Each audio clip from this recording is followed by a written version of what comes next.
아멘. 네, 우리가 지금 계속해서 영적인 건강에 대해서 우리 시리즈로 같이 말씀 나누고 있습니다. 지난주 영적인 꾸준함을 지켜야 한다. 영적인 꾸준함을 유지하라. 이런 제목으로 같이 말씀 나누었습니다. 영적인 꾸준함, 일관됨을 유지하기 위해서 하나님께서 우리에게 세 가지 방법을 권면하셨다고 말씀드렸어요. 첫 번째 방법이 뭐였죠? 네, 누가 얘기하셨는데 첫 번째 방법은 과거의 은혜를 기억하는 거예요. 하나님께서 과거에 내가 어려웠을 때, 힘들었을 때 나에게 베푸셨던 그 은혜를 기억하는 거예요. 네, 그 과거에 베푸셨던 은혜 때문에 다시 한번 하나님께 돌아가게 되는 거죠. 자, 두 번째 하나님이 우리에게 주신 방법, 두 번째 권면은 뭐였습니까? 전심으로 하나님을 찾는 자들에게는 뭐 하시는 분이시라고요? 능력을 베푸시는 분이시라는 걸 기억하는 거예요. 그 능력을 기대하는 겁니다. 여러분, 우리의 관심이 다른 곳에 있지 않고요, 하나님 한 분에게만 전심으로 하나님을 바라볼 때 하나님이 뭐라고 약속하셨습니까? 내가 그런 자에게 능력을 베풀겠다 약속하셨거든요.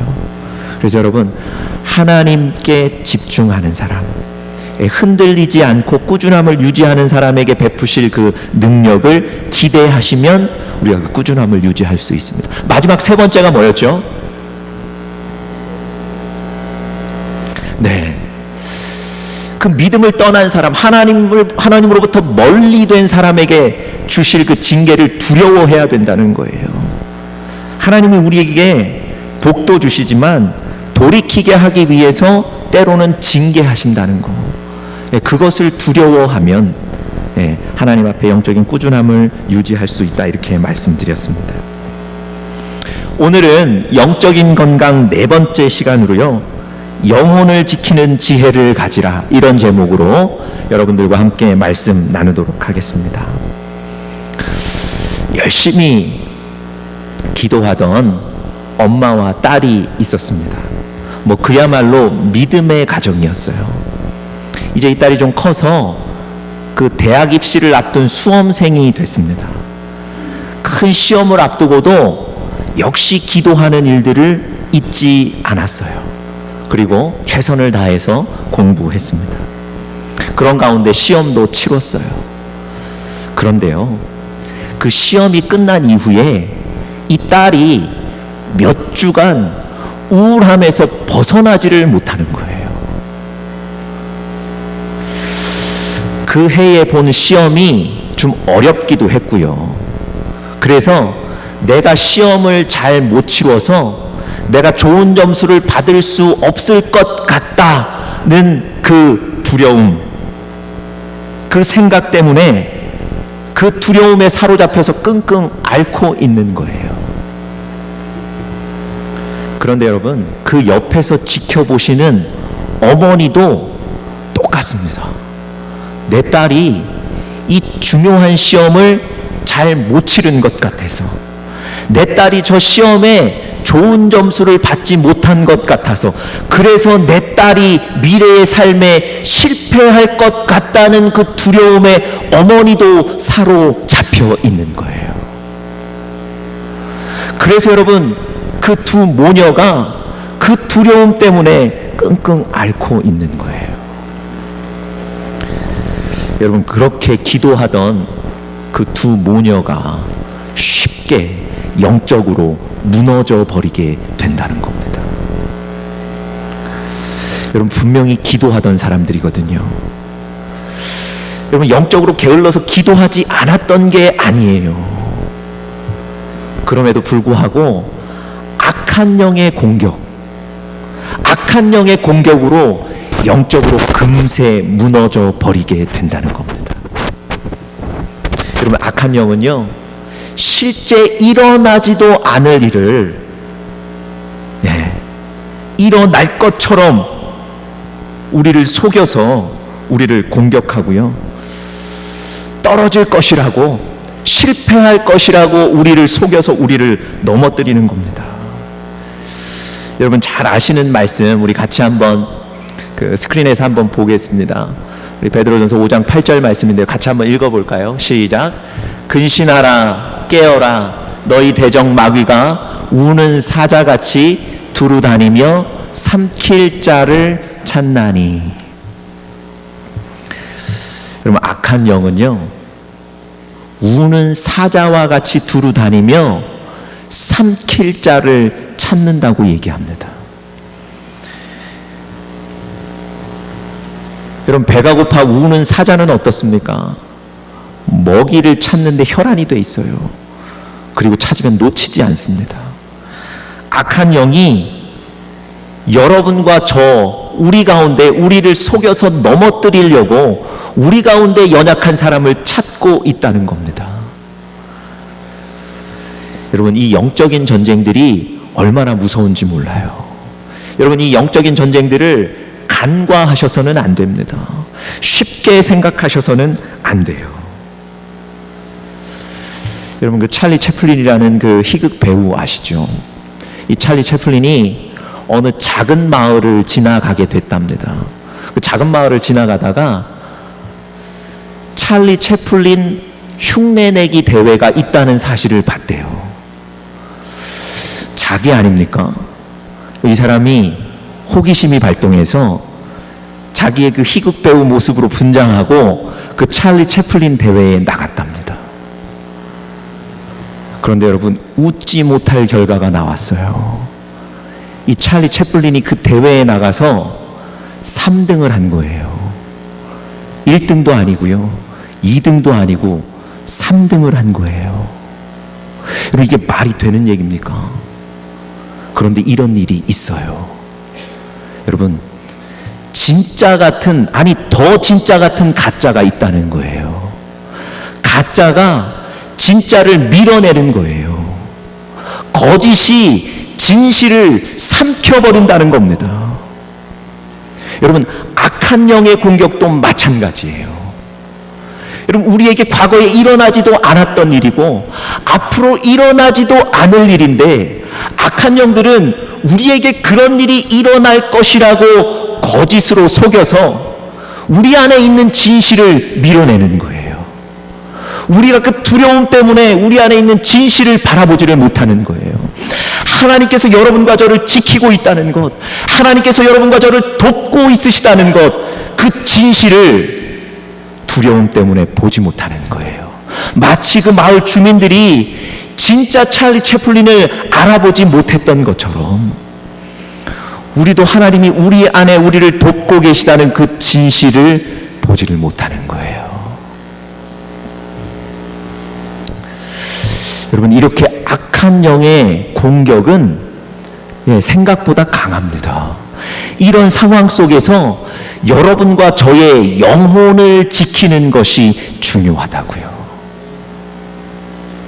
여러분 우리의 영혼이 흔들리지 않도록 우리의 영혼이 하나님 앞에 굳건히 서도록 여러분과 저의 영혼을 지켜야 될 줄 믿습니다. 여러분은 얼마나 여러분의 영혼을 돌보고 계신가요? 여러분은 얼마나 여러분의 영혼이 중요하다고 생각이 돼서 여러분의 영혼을 돌보고 계신가요? 오늘 제가 이렇게 여러분께 말씀드린 이유는 오늘 우리가 읽었던 본문에 보시면 하나님께서 이스라엘 백성들을 향해서 오늘 여기 있는 여러분과 저를 향해서 너희들의 영혼을 잘 돌보지 못한다고 우리의 연약함을 지적하고 계시거든요. 자, 20절 말씀 한번 보시겠습니까? 20절 말씀 중간에 이런 구절이 있어요. 스스로 그 영혼을 구원하지 못하며 그 영혼을 구원하지 못한다는 거예요. 여러분 이 부분을 우리말 성경의 버전으로 바꾸어 보면요 훨씬 이해하기가 쉽습니다. 이 부분 이렇게 기록되어 있습니다. 자기 영혼을 돌보지 못하는구나. 하나님께서 여러분과 저를 향해서 영혼을 잘 돌보지 못하며 산다고 얘기하세요.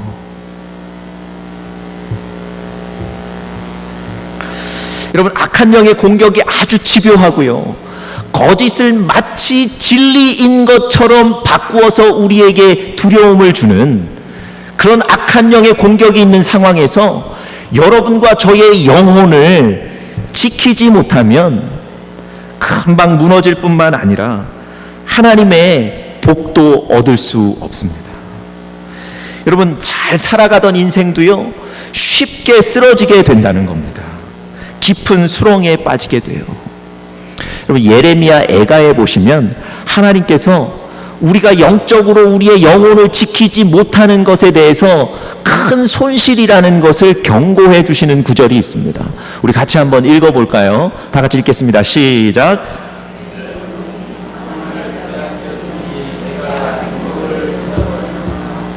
여러분, 뭐라 그러세요? 내 영혼이 평안을 빼앗겼으니 내가 행복을 잊어버렸다고 얘기하세요.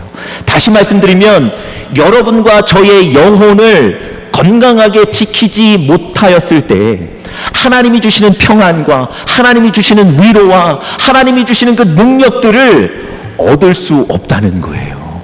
다 빼앗겨 버린다는 거예요.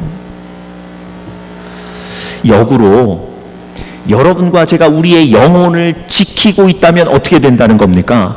하나님의 위로를 얻는다는 거예요. 하나님이 주시는 그 복들을 얻을 수 있다는 거예요. 하나님이 주시는 평안을 얻을 수 있다는 겁니다. 여러분, 다시 한번 여러분께 묻습니다. 여러분은 여러분의 영혼을 잘 돌보고 계십니까? 여러분, 오늘 본문에 보시면 하나님께서 이스라엘 백성들이 그들의 영혼을 잘 돌보지 못하는 원인에 대해서 얘기해 주고 있으세요. 바꾸어 말하면 무슨 얘기입니까?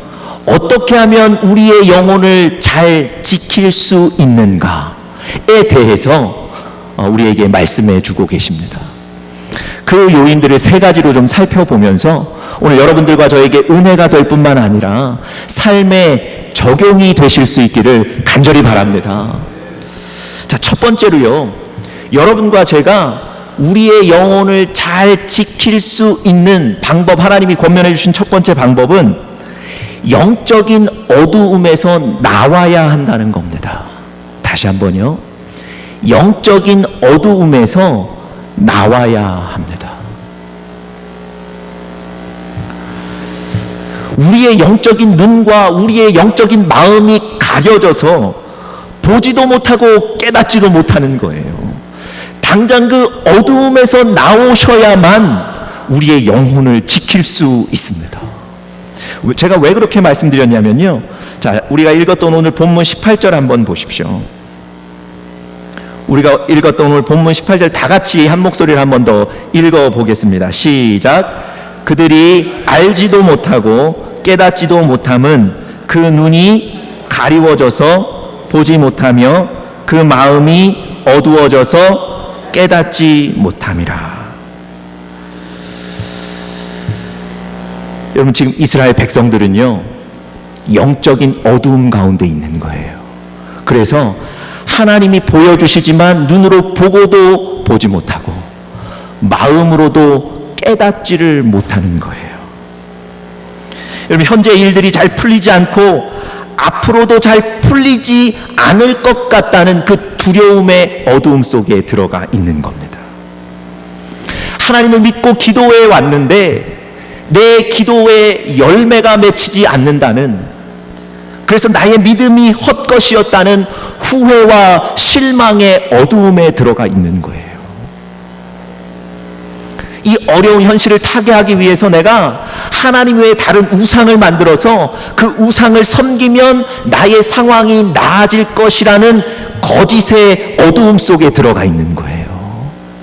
그 어두움들이 눈을 가리고 마음을 가리는 겁니다. 그래서 오늘 그들이 하나님의 뜻을 분별하지를 못하는 거예요.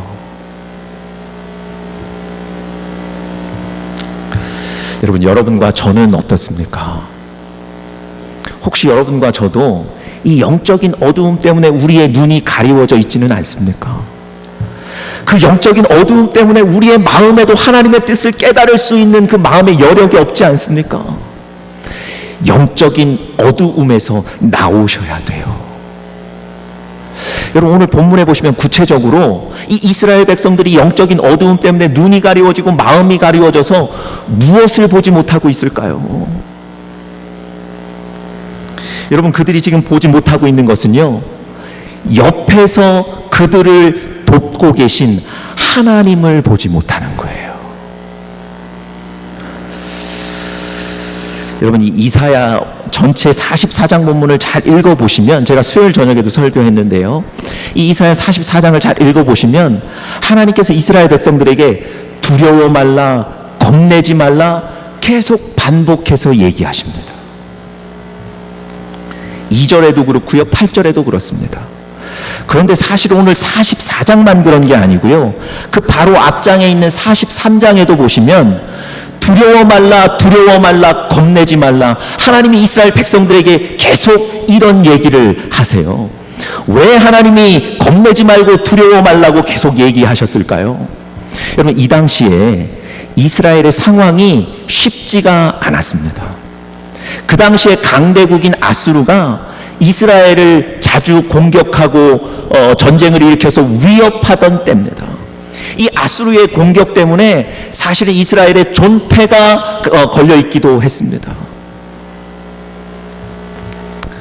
이 아수르가 공격을 하는데요, 그 이스라엘 성에 물품이 반입되지 않도록 뭐 물과 음식과 모든 물품들을 반입을 다 중단시켜요.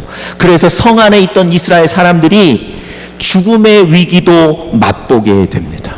그런 어려운 상황에 이스라엘 백성들이 있었어요. 그래서 사실은 하나님께서 겁내지 말고 두려워 말라고 계속해서 얘기하시는 거예요. 그런데 여러분, 어떻게 이런 상황 속에서 두려워하지 않을 수 있습니까? 내가 잘못하면 지금 죽을 수도 있는데, 내가 저 아수르의 공격 때문에 내 가족이 지금 죽을 수도 있는데 어떻게 두려워하지 않을 수 있냐고요. 근데 하나님이 이것 다 알고 말씀하시는 거예요. 하나님 지금 몰라서 두려워 말라 그러시는 게 아니고요, 하나님이 이런 위협과 공격과 어려움을 다 아시면서도 두려워 말라, 겁내지 말라 얘기하시는 겁니다. 왜 그러실까요? 내가 너를 옆에서 돕고 있기 때문에 그렇습니다. 하나님이 오늘 그들과 함께 계시면서 그들을 돕고 계시기에 두려워 말고 겁내지 말라고 말씀하시는 거예요. 자, 오늘 본문 읽지는 않았지만 44장 2절 한번 보세요. 44장 2절에 이렇게 기록합니다. 너를 지으며 너를 모태에서 조성하고 너를 도와줄 여호와가 말하노라. 너를 도와줄 여호와라고 표현합니다. 여러분, 우리가 하나님 앞에 여러 가지 수식어를 붙일 수 있어요. 능력의 하나님, 사랑의 하나님, 긍휼의 하나님, 여러 가지 수식어를 붙일 수 있는데요, 오늘 본문에 보시면 너희를 도와줄 하나님이라고 말씀하세요. 여러분, 하나님은 여러분과 저를 돕는 분이신 줄 믿습니다. 하나님이 여러분과 저를 돕기 위해서 오늘 여러분과 동행하고 계신 줄 믿습니다. 여러분, 근데 이스라엘 백성들이 두려움 때문에 나와 지금 함께 계셔서 나를 돕고 계신 그 전능하신 하나님을 못 보는 거예요.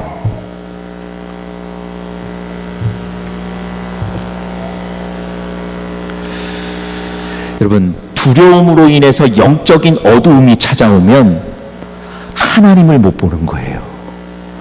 세상을 창조하신 전능하신 하나님이 지금 여러분과 함께 계신데 그 하나님, 나를 돕기 위해 나와 함께 계신 그 하나님을 못 본다고요. 여러분, 골리앗과 상대했던 사울과 이스라엘 군사들을 한번 생각해 보십시오. 골리앗이 매일 나와서 이스라엘 군사들을 향해서 뭐라 그러죠? 나와 싸우자, 나와라, 그렇게 얘기하는데 아무도, 사울을 비롯해서 이스라엘 군사들이 아무도 나가지를 못해요. 여러분, 성경에 보시면 무려 40일 동안 골리앗이 이스라엘 군사들에게 그렇게 위협했다 그래요. 여러분, 생각해 보세요. 40일 동안 사울과 이스라엘 군사들이 아무런 대응도 못하고 쩔쩔 맸던 겁니다. 왜 그랬을까요? 왜 사울과 이스라엘 군사들이 40일 동안 아무것도 못하고 쩔쩔맸을까요? 성경은 그 이유를 이렇게 얘기합니다. 사무엘상 17장 11절 말씀 우리 스크린 통해서 먼저 같이 한번 보겠습니다. 같이 한번 사무엘상 17장 11절 우리 스크린에서 한번 보겠습니다. 같이 한번 읽어보겠습니다. 시작.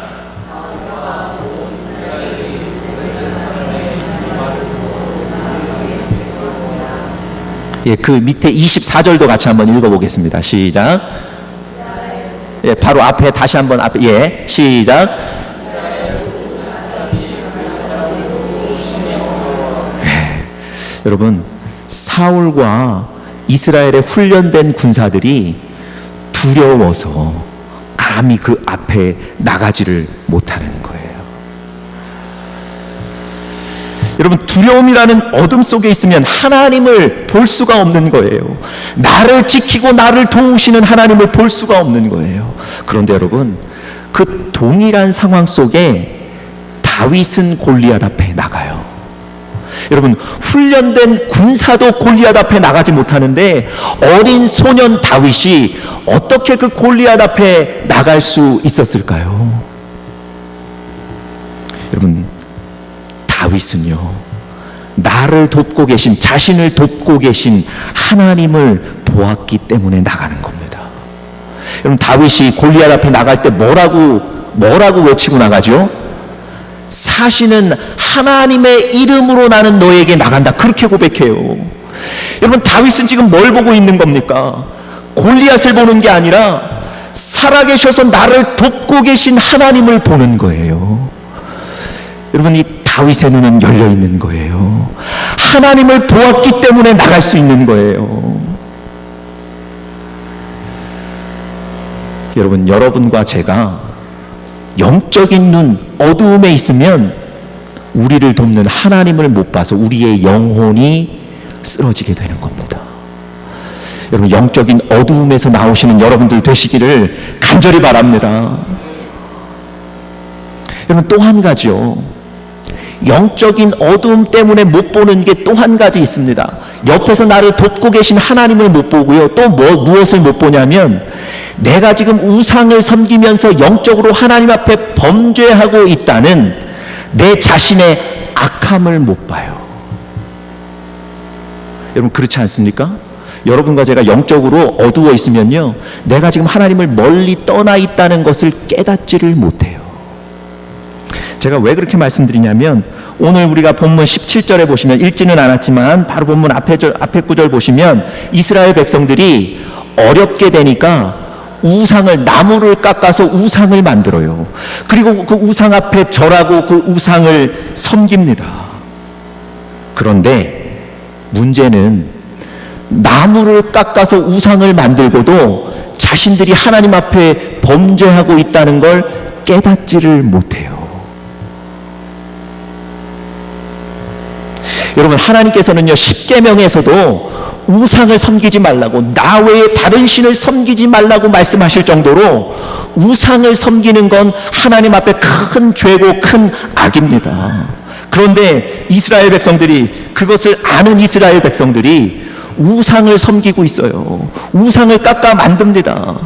그러면서도 19절 20절에 보니까 자기들이 잘못하고 있다는 걸 전혀 느끼지를 못하고 있어요. 왜 그렇습니까? 영적인 어두움에 있어서 깨닫지도 못하고 보지도 못하는 거예요.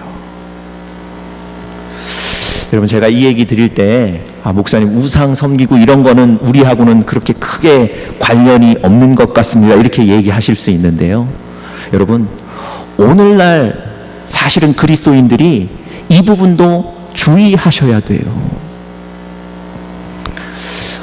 언젠가 제가 점을 봐준다는 그 점집의 광고가 신문에 나온 걸 제가 본 적이 있어요. 뭐 운세를 봐주고 미래를 이렇게 봐준다는 그 점집 있죠. 그 지역 신문에 점집에 대한 광고가 나와 있었어요. 그 점집을 광고하는데 제가 잊을 수 없는 두 가지 문구가 있었습니다. 첫 번째는 뭐였을까요? 카드 결제 가능. 그러니까 요즘은 여러분 점집에도 사람들 많이 오게 하기 위해서 편리를 제공하기 위해서 카드 단말기 갖다 놓고 있는 거예요. 카드로 쫙 결제가 가능하다는 거예요. 두 번째 문구가 뭐였을까요? 두 번째 문구가 이겁니다. 기독교인 대환영.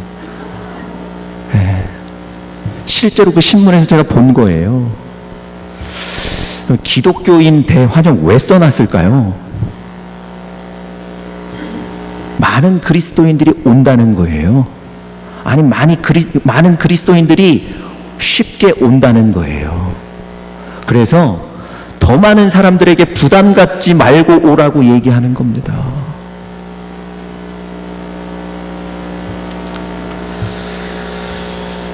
여러분, 우리가 우리 삶 속에 우상을 섬기는 일이 가볍게 행해질 수 있다니까요. 그리고 사실 여러분들 주의하셔야 될 것이, 우상이라는 것이 꼭 이스라엘 백성들처럼 나무를 깎아서 형상을 만들어서 절하는 것만 우상이 아닙니다. 우리가 하나님보다 더 사랑하는 것, 우리가 하나님보다 더 관심을 가지는 것, 그것이 우상이 될 수 있어요. 하나님께서 여러분의 삶에 주신 건 많지 않습니까? 그거 귀중하게 여기셔야 돼요. 그렇지만 그것을 하나님보다 더 사랑하신다면, 그것을 하나님께 맡기지 않으시고 그것을 직접 하시기 위해 그것에 더 많은 관심을 쏟고 계시다면, 그것이 여러분과 제 삶의 우상이 될 수 있다는 겁니다. 여러분, 오늘 여러분들과 제가 영적인 어두움에서 나와야 돼요. 그 영적인 어두움에 머물러 있으면 하나님이 우리를 돕고 계시다는 것도 못 보고요, 우리가 하나님으로부터 악한 죄를 저지르고 있다는 것도 볼 수 없는 거예요. 그래서 여러분과 저의 영혼을 지킬 수 없습니다. 여러분, 어두움에서 나오시는 우리 사랑하는 영적인 가족들 되시기를 간절히 바랍니다. 두 번째로 우리가 우리의 영혼을 지키기 위해서 하나님께서 오늘 우리에게 권면하신 두 번째는 영적인 욕구를 가져야 한다는 겁니다. 영적인 욕구, 거룩한 욕구를 가지셔야 한다는 겁니다. 여러분, 19절에 보시면요, 이스라엘 백성들의 영적인 상태를 보여주는 구절이 하나 있습니다. 19절 제일 첫 번째 구절입니다. 마음에 생각도 없고. 하나님께서 이스라엘 백성들의 영적인 상태를 이렇게 표현하세요. 저들이 지금 마음에 생각도 없다, 이렇게 얘기하십니다.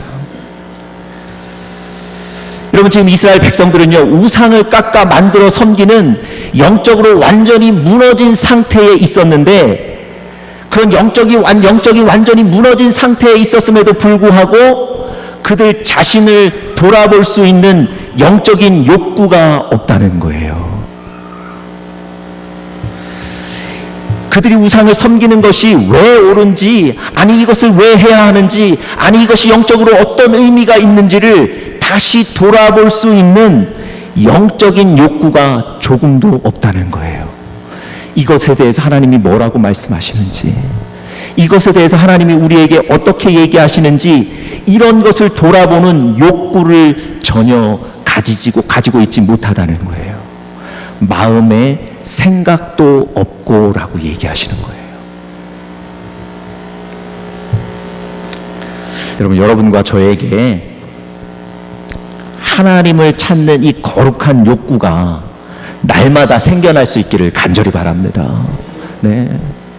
살아계신 하나님을 경험하시려고 하는 그 욕구가 불타오르셔야 될 줄 믿습니다.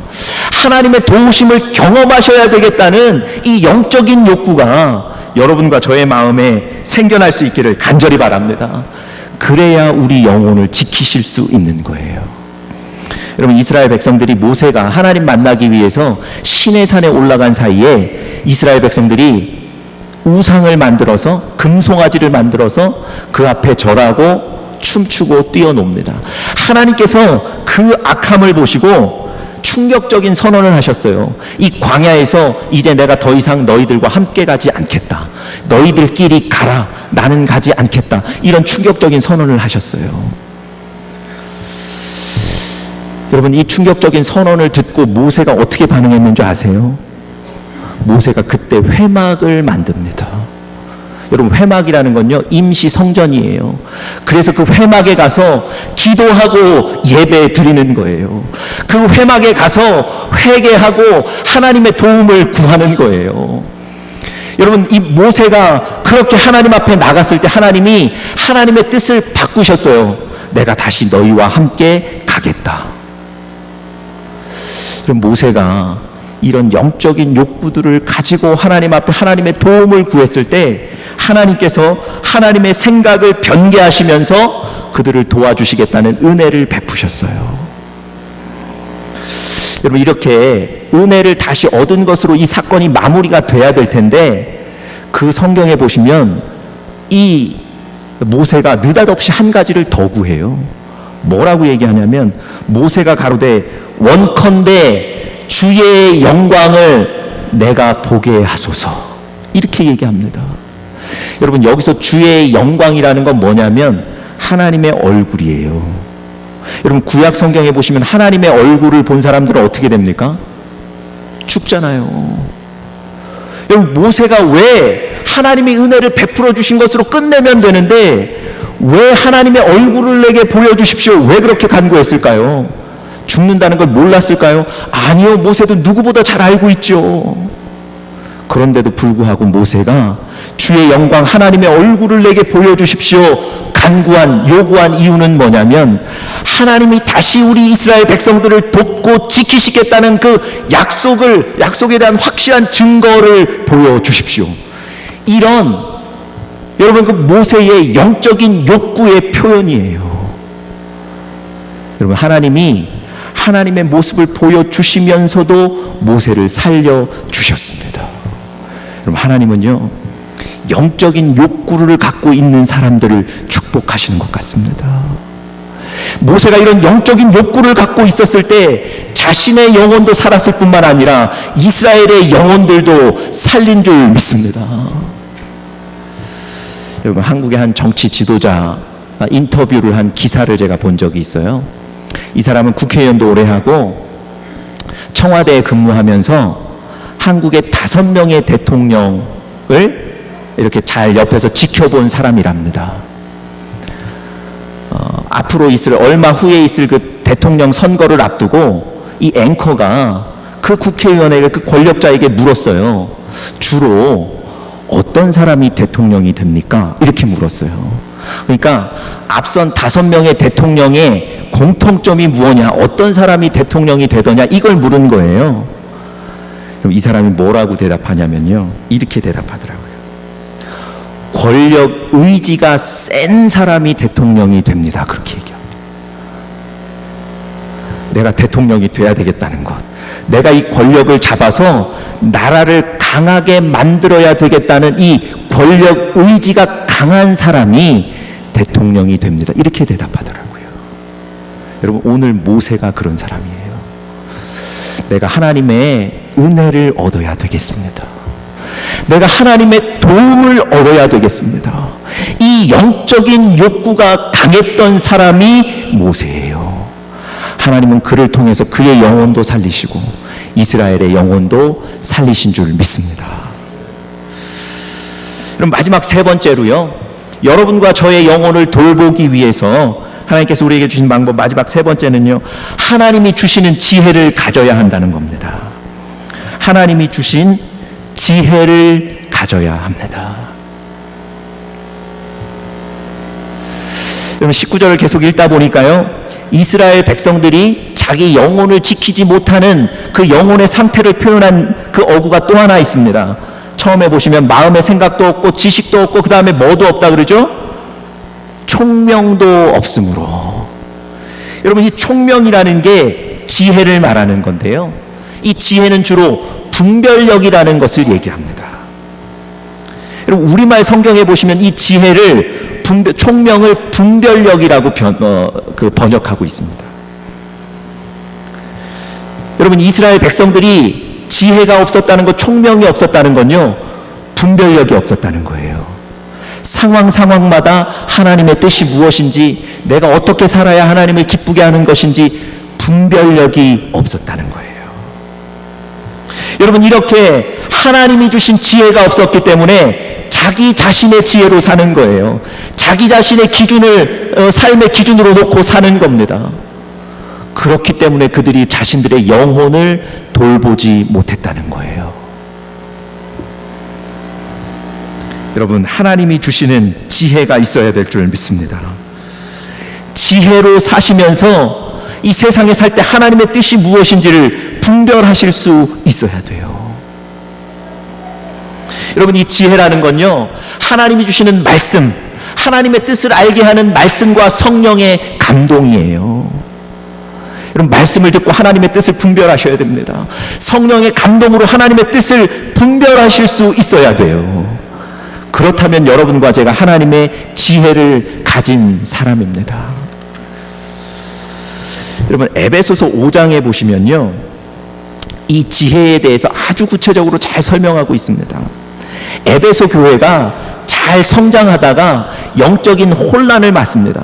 그래서 에베소 교회의 성도 한 사람 한 사람의 영혼이 막 무너지고 있어요. 어떤 사람은 교회를 떠나고요, 어떤 사람은 교회 안에서도 이단의 얘기를 듣게 되고요.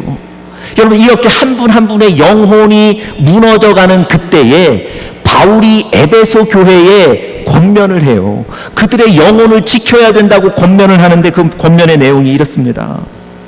그런즉 너희가 어떻게 행할 것을 자세히 주의하여 지혜 없는 자 같이 말고 오직 지혜 있는 자 같이 하여. 여러분, 영적으로 무너지고 있는 사람들에게 지혜 없는 자처럼 살지 말고 지혜 있는 자처럼 살아야 된다, 이 얘기를 하세요. 무슨 얘기입니까? 지혜가 필요하다는 거예요. 영혼을 돌보기 위해서는 한 분 한 분이 하나님이 주신 지혜로 살아야 된다는 겁니다.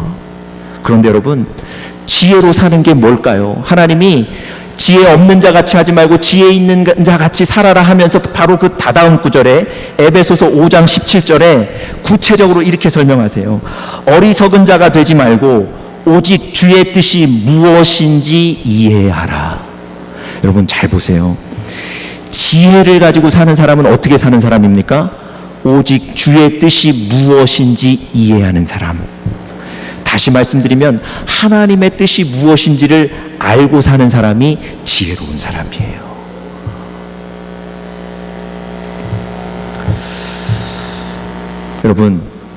여러분 삶의 자리에서, 여러분의 그 직장의 자리에서, 가정의 자리에서, 사업의 자리에서, 또 이렇게 신앙생활의 자리에서 하나님이 지금 나에게 무엇을 말씀하시는지, 하나님이 지금 나에게 무엇을 원하시는지를 깨닫고 알고 사시는 여러분들 되시기를 간절히 바랍니다. 그것이 우리의 영혼을 돌보는 거예요. 여러분, 이스라엘 백성들이 하나님이 주인 되심을 잊고 살았어요. 그래서 하나님이 그들에게 책망을 하십니다. 하나님이 그들에게 징계하시면서 이런 상황을 보여주세요. 머리부터 발끝까지 성한 곳이 없이 상한 것과 터진 것과 새로 맞은 흔적뿐이고, 땅은 황폐하고 성은 불에 탔고 토지는 이방인들에게 빼앗겼고. 지금 그들의 상황이 이렇게 어렵다는 거예요. 하나님이 이런 어려운 상황을 주시고 또 이런 어려운 상황을 다시 한번 그들에게 말씀하시는 이유가 뭐겠습니까? 돌이키라는 거예요. 너희들이 지금 이렇게 징계를 받고 있는 것이 나를 주인으로 삼고 있지 않기 때문이니, 이런 상황을 보여주시고 말씀하시는 이유는 뭐겠습니까?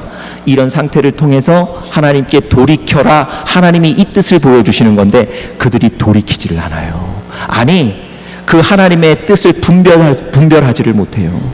그래서 하나님이 그 다음 구절에 그들에게 뭐라고 얘기하시는 줄 아세요? 그래서 너희들이 기름으로 치료를 받지 못한다 얘기하세요. 하나님이 위로하시고 치료하실 텐데 하나님의 뜻을 분별하지 못해서 치료를 받지 못한다는 거예요. 얼마나 안타까운 얘기입니까? 하나님의 뜻을 분별하지 못해서 그 치료를 얻지 못하는 거예요. 그런데 반면에 하나님의 뜻을 분명히 알아서 승리하는 사람도 있습니다. 여러분, 베드로 잘 아시죠? 베드로에게 어느 날 하나님께서 환상을 보여주시는데 하늘에서 보잘게 싼 음식이 내려오는데 그 음식이 다 율법에서 먹지 말라고 한 부정한 음식이에요. 그런데 3번씩이나 하나님이 먹어라 먹어라 먹어라 하세요. 베드로가 뭐라고 대답하죠? 안 됩니다 안 됩니다 안 됩니다 그렇게 대답해요. 왜냐하면 율법에 이거 부정한 거거든요. 그 환상을 3번 본 뒤에 베드로가 생각해요. 하나님이 이 환상을 보여주실 때 하나님의 분명한 뜻이 있을 텐데 나에게 보여주신 이 환상의 뜻은 무엇일까? 하나님의 뜻은 무엇일까를 고민하기 시작해요. 그리고 그때 하나님이 이방 사람을 자기 집에 보내주시면서 이 사람과 함께 가라고 얘기하세요. 여러분, 베드로가 그때 하나님의 분명한 뜻을 깨달아요. 이 이방인에게도 가서 복음을 전하라고 하시는구나. 그 말씀에 순종해서 이방인 집에 가서 복음을 전했을 때 그 이방인의 집에도 성령의 충만함이 임하게 됩니다. 여러분, 이 베드로가요, 그 일 마지막에 깨닫고 간증을 이렇게 합니다. 내가 누구간데 하나님을 능히 맡겠느냐. 여러분, 무슨 얘기죠? 내가 하나님의 뜻을 몰랐으면 하나님의 뜻을 막는 사람이 됐다는 거예요. 그런데 내가 하나님의 뜻을 분별하여 깨닫고 나서 하나님의 뜻을 이행하는 사람이 됐다는 거죠. 그 영혼이 살게 되는 거예요. 그 영혼을 지키게 되는 거예요. 여러분, 하나님의 뜻을 분별하시는 여러분들 되시기를 간절히 바랍니다. 하나님의 뜻이 무엇인지를 깨닫는 지혜가 있는 여러분들 되시기를 간절히 축복합니다. 마지막으로 한 가지 얘기만 좀 드리고 오늘 설교를 마치려고 그래요. 이 하나님의 지혜를 듣게 되면 영혼이 살 뿐만 아니라 여러분과 저의 삶의 현장에서 하나님의 도움도 얻게 됩니다. 하늘의 검사라는 책에서 서울 검찰청에 근무하는 현직 검사가 이런 간증을 한 얘기인데요. 이렇게 얘기합니다. 대형 비리 사건이 터졌는데 자신이 아주 권력이 있던 유력 인사를 수사하게 됐답니다. 보통 여러분, 나라의 대형 비리 사건이 터지면 그 유력 인사들은 자기들의 진술을 거부한다든지 자기들의 어떤 그 혐의를 부인한다든지 뇌물을 받지 않았다 뭐 이런 얘기들을 하기 때문에 증거를 수집하는 게 매우 어렵답니다. 여러분, 이 검사가 그런 유력 인사를 지금 수사를 해야 되는데요. 그 수사하는 그 방에 들어가기 전에 하나님 앞에 지혜를 달라고 기도합니다. 하나님, 이런 사람을 제가 수사를 해야 되는데 저에게 지혜를 주십시오. 근데 이분이 마음속에 하나님의 감동하심을 느껴요. 뭐라고 느끼냐면 아무 말도 하지 말라, 이런 감동을 받아요. 여러분, 검사가 날카롭게 질문을 해야 이 피의자로부터 진술을 받아낼 수 있는데 아무 말 하지 않고 있으면 어떻게 되겠습니까? 그런데 이 검사가 실제로 그 방에 들어가서 그 유력 인사를 앞에 놓고 앉아서 성령의 감동대로 아무 말도 하지 않았답니다. 그랬더니 그 유력 인사가 오히려 기선을 제압하려고 뭐 이렇게 악한 얘기도 하고, 뭐 자기가 누구인지 막 얘기도 하고 이러더랍니다. 그런데 여전히 이 검사가 얘기하지 않고 그대로 앉아 있습니다. 시간이 지나고 나니까 그 권력이 있던 유력 인사가 자기가 어떻게 살았는지 자기 인생도 얘기하고요. 근데 당신은 왜 나한테 질문을 하지 않습니까? 뭐 이렇게도 물어도 보더랍니다. 시간이 자정이 지났대요. 이 검사가 다시 한번 하나님 앞에 기도했답니다. 하나님, 이제는 어떻게 해야 됩니까? 성령의 감동에 이제 한번 시작해봐라, 이런 감동을 주시더래요. 들어가서 자정이 넘은 시간에 들어가서 그 유력 인사를 앞에 놓고 이렇게 얘기했답니다. 제가 정상 참작을 해드릴 테니까 한번 얘기해 보십시오. 여러분, 그 한마디에 이 유력 인사가 자신의 죄를 그대로 다 진술하더랍니다. 여러분, 사람의 지식으로 되는 일이 아니에요. 내가 수사를 잘 해야 되겠다는 의지를 가져서 되는 일이 아니에요. 하나님이 지혜를 주시면 되는 일인 줄 믿습니다. 여러분과 저의 삶에도 하나님이 주신 지혜로 우리의 영혼도 살고 또 하나님의 도움을 얻는 그런 여러분들과 제가 될 수 있기를 간절히 바랍니다. 우리 다 같이 기도하겠습니다.